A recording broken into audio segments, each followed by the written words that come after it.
یہ بھی بات میرا خیال ہے پچھلی دفعہ سامنے نہیں لائی گئی کہ بدھ مت جو ہے وہ ایک ہندو دنیا کے اندر ایک نیا دین، بالکل اس کو پیرل ڈرا کیا جاتا ہے کہ جس طرح عیسائیت جو ہے وہ یہودیت کے اندر سے پنپی ہے. اور انیشلی یعنی آپ بدھا کو دیکھیں گے یا ان کے والد تو وہ ایک ہندو ورلڈ ویو کے اندر اور ہندو ورلڈ کے اندر ہیں، وہ ہندو تھے، لیکن آہستہ آہستہ وہ ہندو مت سے دور ہو کے تو پھر اپنا راستہ جب انہوں نے وہاں سے نکلے، پھر ان سب کو چھوڑ کے پھر انہوں نے اپنی پریکٹس اسٹارٹ کی اور وہ درخت کے نیچے بیٹھے اور ایک خاص طرح کی میڈیٹیشن، مطلب وہ باقی جو ایگزسٹنگ پاتھ سے ان کو ٹرائی کرنے کے بعد ان کو ابینڈن کیا اور پھر انہوں نے خود اپنی ایک میڈیٹیٹیو کنسنٹریشن وہ درخت کے نیچے مشہور بودھی ٹری جو ہے، اور وہاں پہ ان کو اویکننگ ہوتی ہے، انلائٹمنٹ ہوتی ہے. اس کے بیچ میں کافی ٹیمپٹیشنز ہیں، لمبا پروسیس ہے. وہاں سے پھر وہ واپس پلٹتے ہیں اور لوگوں تک آتے ہیں، جس میں پورا سائیکل ہے کہ اب ریورس آپ سمجھیں کہ ریورس جرنی ہے. جو 5 اسیٹکس جن کے ساتھ انہوں نے پریکٹس کی تھی وہ ان کے پہلے شاگردوں میں ڈسائپلز میں بنتے ہیں، اس کے بعد ان کی بیوی، ان کا بیٹا اور والد بھی، یہ سب ان کے ڈسائپلز بنتے ہیں، تو یہ واپس پلٹتے ہیں اور اس کے بعد وہ ایک موناسٹک ٹریڈیشن کا افتتاح کرتے ہیں. تو انہوں نے بدھ مت کے اندر ایک ڈسٹنکشن بڑی واضح سوسائٹی کے لیول پہ کی جاتی ہے. ایک یہ کہ منگس کی پریکٹس کیا ہوگی اور لے پیپل کے کیا کریں گے. تو منگس کے لیے رولز کچھ اور ہیں، لیٹی کے اور ہیں، اور لہٰذا یہ ہمیشہ یہ سوال رہتا ہے ایسے معاشرے میں کہ مونسٹری کا کیا تعلق ہے سوسائٹی کے ساتھ. اب اس میں مثلاً یہ لوگ کام نہیں کرتے جو منگس ہیں، اور ان کا سارا جو ہے وہ صدقوں پہ یا خیرات پہ، تو صبح صبح وہ اپنی کشکول لے کے شہروں میں آتے ہیں، آپ نے دیکھا بھی ہوگا. اور وہاں پہ ان کو لیڈی جو ہے، کیونکہ وہ ہائیلی ویلیوڈ، یہ لوگ بلکہ ماں باپ جو ہیں اپنے بچوں کو ایک بچہ جو ہے وہ بھیجنا چاہتے ہیں کہ وہ مانسٹری میں جائے اور اس بات کو لے، وہ ہائر کالنگ تصور کی جاتی ہے پولیس کلچر کے اندر. تو لوگ آ کے تحفے تحائف چیزیں، میں نے دیکھا ہے پولیس مانسٹریز میں کافی آتا جاتا ہوں، تو آئے ہیں تو ٹوتھ پیسٹ سے لے کے تو صابن سے لے کے تو ہر چیز جو ضرورت کی ہو سکتی ہے روزانہ صبح تحفے تحائف کے طور پہ، خیرات صدقے کے طور پہ وہ ان کو دیتے ہیں بخوشی، اور اس سے وہ سروائیو کرتے ہیں. کھانا بھی وہ جو خاص ٹریڈیشنز ہیں، لیکن جو ستیروادہ ہے ایسٹ ایشیا میں، جو ساؤتھ ایسٹ ایشیا میں جو پریکٹس ہوتا ہے زیادہ، وہاں پہ دن کا ایک کھانا ہوتا ہے. وہ صبح 8 بجے جاتے ہیں اور جا کے وہ کھانا بھی لیتے ہیں اور چیزیں لے کے، اور پھر 11 بجے کے لگ بھگ دن کی ایک میل وہ کھائی جاتی ہے. تو خیر یہ ساری، لیکن یہ جو پریکٹسز ہیں، یہ سارا جو میتھڈ ہے وہ بدھا سے آیا، اور بدھا کی اپنی لائف کو سمجھیں گے اس کو ایک آئیڈیل لائف اور تصور کیا جاتا ہے، اور انہی کے ایکسپیریمنٹ کو ہر شخص ریپیٹ کرتا ہے. اس کے ایکسپیریمنٹ کو سمجھنے میں اسکولز آف تھاٹ بھی آئے، اور یہ 2 ڈسٹنکشن، ایک مہایانہ جو ٹبیٹن ٹریڈیشن، اس کا مشہور دالai لاما کی بات آتی ہے، آپ لوگ سنتے ہیں دالai لاما نے یہ کیا. دالai لاما یہ مہایانہ ٹریڈیشن ہے جو لیٹر پیریڈز میں آئی. پہلے جو تھی وہ تھیروادہ، جس کو بعد میں اب تھیروادہ کہا جاتا ہے، اس کو کہتے ہیں وے آف دی ایلڈرز، جو اس کا ترجمہ ہے وے آف دی ایلڈرز، یعنی اوریجنل ٹریڈیشن. اس کے بعد the way of the elders of the Buddhist tradition. تو وہ تھیروادہ ٹریڈیشن بنتی ہے، یہ شری لنکا سے شروع کر کے، تو وہاں سے پھر آپ ساؤتھ ایسٹ ایشیا کی زیادہ تر، ویتنام میں زیادہ مہایانہ ہے، لیکن اس کے علاوہ تھائی لینڈ ہو گیا یا سیام برما، یہ سارے علاقے جو یہاں پہ وہاں پہ تھیروادہ، لیکن جو چائنا ہے یا کوریا، انڈیا سے شروع ہوا تھا مہایانہ، تبت، ان جگہوں پہ مہایانہ ٹریڈیشن جو دالai لاما، ان کا آپس میں ڈسٹنکشن ہے، شاید ہم اس تک جا سکیں بنیادی ڈفرینس کیا ہے ان دونوں کے درمیان. تو خیر، تو پچھلی دفعہ یہ ساری بات ہوئی کہ یہ تو ان کا ایک ایکسپیریمنٹ تھا، اور اس لیے میں نے یہ بھی عرض کیا تھا کہ ہر کتاب جو تعارفی کتاب ہے بدھ مت کی، اس میں بدھا کی زندگی سے بات کا آغاز کیا جاتا. بدھ مت کو بغیر بدھا کے نہیں سمجھا جا سکتا. تو اس سے سب کا سوال ہی ہوتا ہے کہ بدھا کی ٹیچنگز کیا تھی، اور بدھا کی اپنی لائف جو ہے وہ آرگیومنٹ بنتا ہے ہر چیز کا.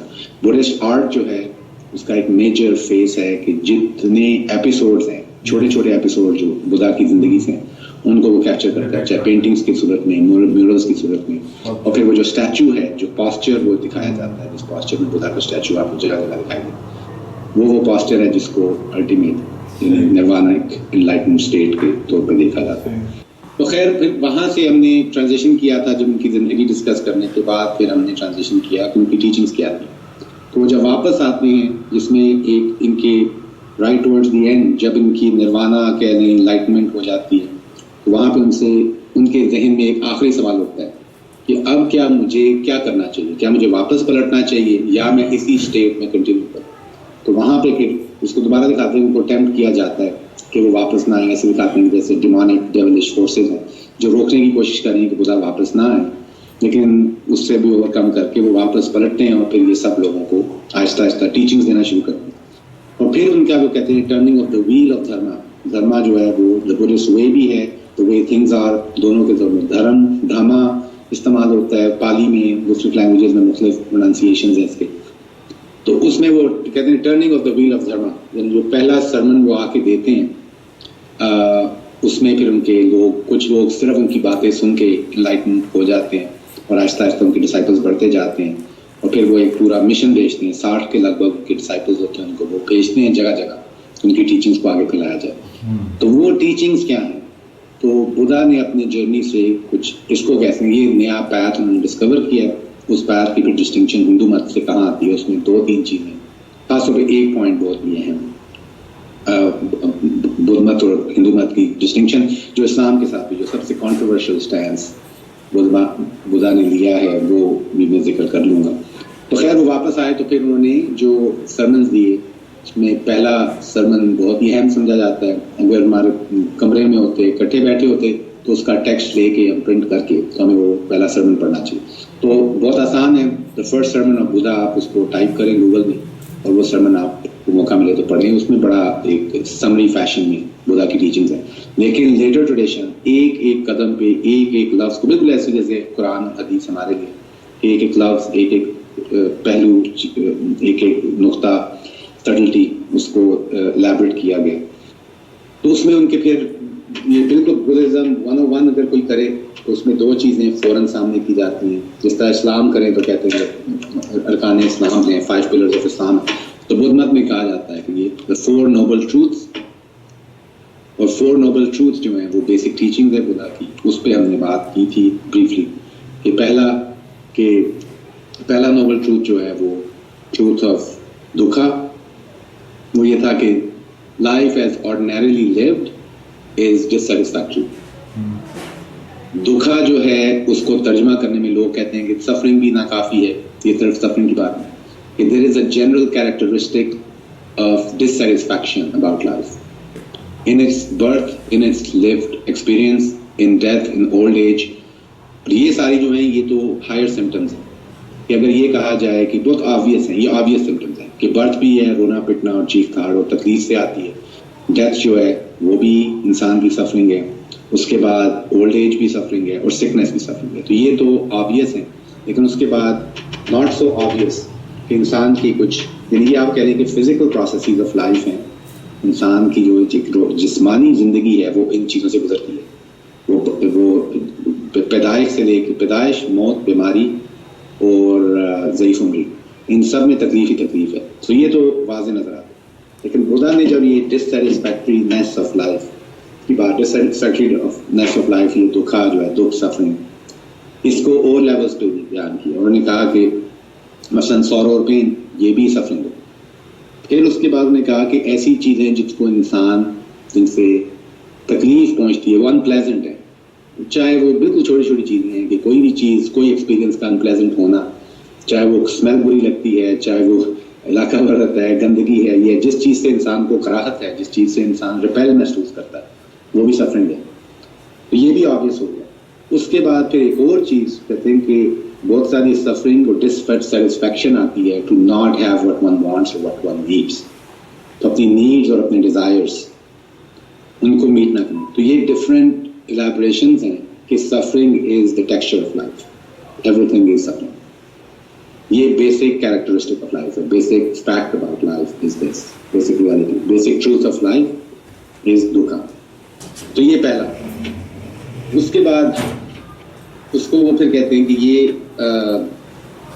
لیکن ان چاروں چیزوں کے درمیان, اب یہ میں نے پچھلے سے کنیکٹ بھی کر رہا ہوں کیونکہ ہم نے 4 نوبل ٹروتھس بریفلی ڈسکس کیے تھے, آج ان کو تھوڑا سا الیبریٹ بھی کر رہا ہوں. تو اس کے بعد انہوں نے کہا کہ اس سارے کو اگر لیکن دیکھا جائے تو تو ان چاروں چیزوں کے بھی پیچھے ایک اور بڑا مسئلہ ہے، وہ یہ ہے کہ یہ 4 سچویشنز جو بیان ہوئی ہیں کہ چاہے فزیکل پروسیسز ہیں یا آپ کی سورو پین ہے یا انپلیزنٹ ایکسپیرینسز ہیں یا not having what one wants اور ڈیزائرز، تو اس کے پیچھے ایک فیکٹ ہے، اور وہ فیکٹ یہ ہے کہ انسان کی سفرنگ ایک لاسٹنگ ہیپینس کے تصور اور اس کی جدوجہد کی وجہ سے، کہ وہ ایک لاسٹنگ ہیپینس کی تلاش میں بہت کچھ کر رہا ہے. یہ سارے جو انسان کی توجہ ہے وہ ہے to find some state of permanent happiness, اور وہ pursuit leads to constant suffering. تو اس کی وجہ سے dissatisfactoriness of life never ends, اور اسی کی وجہ سے تو خیر یہ پہلا لیول ہے. یہ اب ہم نے کہاں سے آگے کوئی اس نے کہا کہ یہ دوسرے سے کنیکٹ ہو جائے گا تیسرے سے. دوسرا یہ تھا کہ اچھا اگر life is suffering, everything is life as ordinarily lived is suffering, یہ نہیں کہ life as such is suffering but as ordinarily lived is suffering, is dissatisfactory true. اس کے بعد کہا کہ اگر ایسا ہے تو اس کی کوئی کاز ہے، اور اس کو پھر انہوں نے یہاں پہ آ کے انہوں نے کہا کہ کاز جو لفظ ہے تنہا اس کا لٹرل ترجمہ کیا جائے اسکالرس کے مطابق تو وہ تھرسٹ ہے، جس کو کریونگ کہتے ہیں. Craving is the source of all suffering. اب کریونگز جو ہیں وہ بھی انہوں نے کہا چاہے وہ سینشول پلیجر ہے، سینس پلیجر سے مراد چاہے وہ ٹیسٹ کے لیول پہ ہے یا مطلب جو بھی 5 سینسز ہیں اس کو سامنے رکھیں. اس کے بعد دیٹ آف 3 کیٹیگریز میں وہ ڈیوائڈ کرتے ہیں.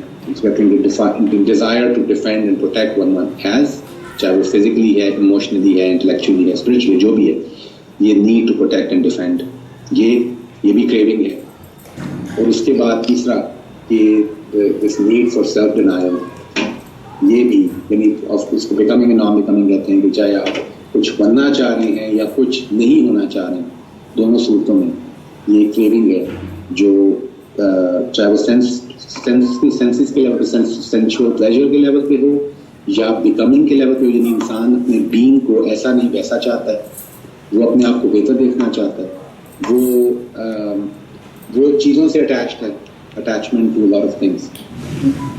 تو اور اس میں ultimately attachment to even self, یہ یہاں پہ بات آ جاتی ہے کہ attachment to a sense of self کہ میں کچھ ہوں، میں کیا ہوں، میں کون ہوں، میں کیسا ہوں، میں ایکچولی میری حقیقت کیا ہے. تو ایک اسٹرانگ سینس آف سیلف جو ہے that it self leads to craving, اور that craving then leads to suffering. یہ یعنی پہلا سوال کیا تھا کہ سفرنگ ہے، سفرنگ کی سیکنڈ نوبل ٹروتھ جو ہے وہ اس کے بارے میں کہ سفرنگ کی سورس کیا ہے. تو سفرنگ کی سورس جو ہے وہ کریونگ ہے، تھرسٹ ہے. Thirst again expresses itself in different ways. اور وہاں سے اور اس کا بہت کمپلیکس ڈسکورس ہے بولنا چاہوں کہ ہاں، کیونکہ وہ اس ایک چیز کو آلموسٹ سائنٹیفکلی جو یہ کلیم کرتے ہیں، چاہے دلائی لاما کو بھی میں پڑھا تھا، 2 ٹیچرز ہیں ان کو بھی پڑھا تھا، تو وہ کہتے ہیں کہ بالکل یہ ایک سائنٹیفک انٹرپرائز ہے to nature of human self یا self imagination about what we are, اور ہم پروسیس کیسے کرتے ہیں ایکسپیرینسز کو، چاہے وہ سینس آف فیلنگس ہے یا خواہشات ہیں یا ہماری سوچ ہے، ہمارے آئیڈیاز ہیں، ہر لیول پہ اس کو آبزرو کرتے ہیں کہ اس کا یہ پروسیسز سارے کیا ہیں، انسان کن پروسیسز سے گزرتا ہے اور ان پروسیسز سے سفرنگ کیسے آتی ہے. تو یہ بدھا کا ایکسپیریمنٹ تھا جو بعد میں اب سب لوگوں نے کیا ان کی ٹیچنگ کے تھرو، ان تک یہ بات آئی ہے اور یہ ان کی پریکٹس. ابھی ہم پریکٹس پہ آئیں گے تو چیزیں زیادہ یہ کنیکٹ ہونی شروع ہو جائیں گی. اچھا، تیسری پھر نوبل ٹروتھ. اب تیسرا Nobel truth of course obvious ہے، میں نے کہا کہ یہ جو دکھ کی سائیکل، دکھا کی جو سائیکل ہے، یہ that can and. The cessation of دکھا is possible. لیکن obviously cessation of، اگر آپ کہتے ہیں کہ cessation ہے، آپ ختم کرنا چاہتے ہیں سفرنگ کو، دکھ کو، تو پھر اس کو لیے کریونگ کو ختم کرنا پڑے گا جو کہ سورس ہے دکھ کی. تو جب تک آپ اس کی کاز کو نہیں ایلیمنیٹ کریں گے، اس کریونگ کو، تھرسٹ کو ایلیمنیٹ نہیں کیا جائے گا، تب تک دکھ جو ہے، یہ دکھ کی سائیکل یہ ختم نہیں ہوگا. اور آرڈینریلی لیوڈ ایکسپیرینس، جو عام انسانی زندگی جس طریقے سے جس طور پر جن ہیبٹس کے اندر سے ہم گزارتے ہیں، وہاں سے وہ نہیں ہوگا. تو اس کے لیے ظاہر بات ہے کچھ آپ کو ہٹ کے کرنا پڑے گا اور ہٹ کے سوچنا پڑے گا. اس کے لیے پھر چوتھا جو اسٹیپ ہے اس میں وہ پیتھ لے آؤٹ کرتے ہیں جس کو کہا جاتا ہے بدھزم 101 میں 8 فولڈ پیتھ. یہ 8 ڈیمینشنز ہیں اس راستے کی جو خدا نے, یہ سب کچھ خدا نے ڈسکور کیا ہے. اور اہم بات یہ کہ یہ سب انہوں نے ڈسکور کیا ہے اپنی اس پریکٹس سے جو وہی وہ درخت کے نیچے بیٹھے تھے اور ایک میڈیٹیشن میں تھے. اس میں سے یہ ساری ٹیکنیکلی بہت دلچسپ سوال ہے. اور بدھسٹ ٹیچرز کا بار بار یہی کہنا کہ یہ تھیوریٹیکل چیزیں نہیں. بدھا کا یہ چھوٹا سا میں پیسیج ہے جو کہ آپ کو سناتا ہوں, بہت دلچسپ پیسیج ہے یہ. آپ کو آواز تو کلیئر آ رہی ہے نا؟ Very clear, very clear. اچھا, تو اب یہ ایک چھوٹا سا ایپیسوڈ ہے ان کی زندگی سے.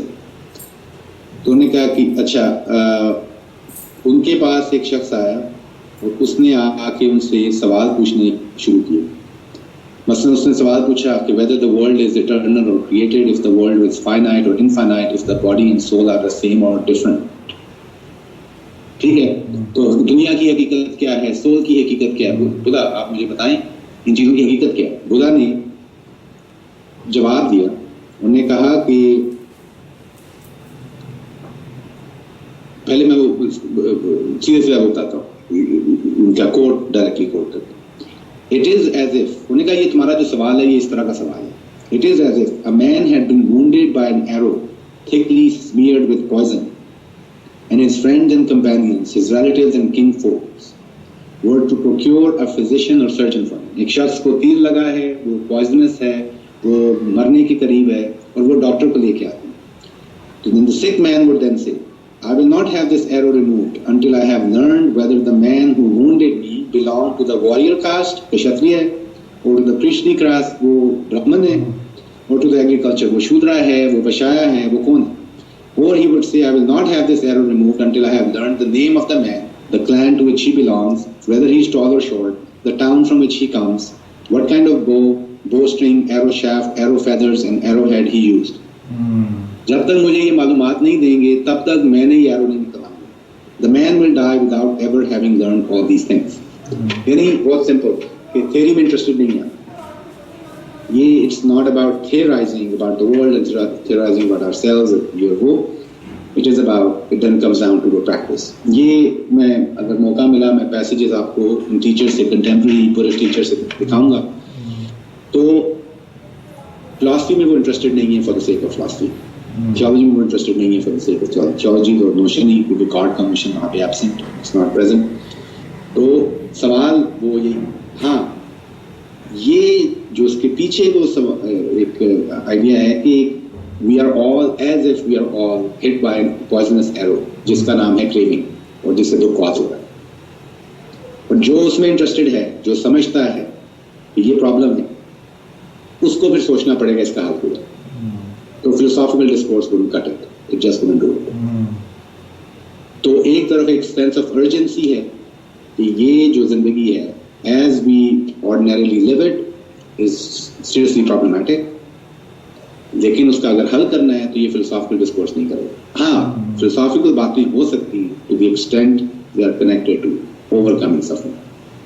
تو یہاں پہ میں اس جتنی ابھی تک بات ہوئی ہے اس کو میں چھوٹا سا آپ کو, یہ آپ کو تصویر نظر آ رہی ہے جی, یہ بہت مشہور one of the most well known contemporary Buddhist teachers Buddhadasa Bhikkhu monk کو کہتے ہیں. یہ تھائی ٹیچر تھے, منک تھے, اور ویری ویری انفلوئنشل. ان کو ابھی ان کے یونیسکوز گریٹ انٹرنیشنل پرسنالٹی بھی بنایا ہے, پتہ نہیں یہ کیسے ہوں. بہرحال ان کا ایک چھوٹا سا ان کی بکلٹ ہے جس کا نام ہے the truth of nature, the master Buddhadasa explains the Buddha's teachings. اس میں وہ انہوں نے کہا میں سیدھے سیدھے چھوٹے چھوٹے Q&A کر کے نا تو آپ کے سارے سوالوں کا جواب دیتا ہوں. اسینشیل ٹیچنگ آف بدھا میں آپ کو بیان کر دیتا ہوں. تو سوال وہ خود ہی پوز کرتے ہیں, کہتے ہیں what subject did the Buddha teach. یہ سوال چیپٹر اسٹارٹ ہو رہا ہے, چیپٹر 1. تو انہوں نے کہا the best way to answer this is by quoting the Buddha himself. Now as formally I teach only of dukkha and the elimination of dukkha. میں نے کہا بدھا کی ٹیچنگز کیا ہے, We will be teaching, I teach only of dukha and the elimination of dukha. Take good note of this answer. Ab ye bhiku Buddhadasa. Take good note of this answer. Whether or not it agrees with what you had previously thought, we may answer this in many other ways, but this one saying of the Buddha sums up his teachings very succinctly. The Buddha taught only dukkha and the quenching of it. This renders irrelevant any questions without a direct bearing on the elimination of dukkha. Don't consider such questions as, is there rebirth after death? Or how does rebirth take place? These can be considered later. In short, the Buddha taught nothing other than dukkha and the elimination of it.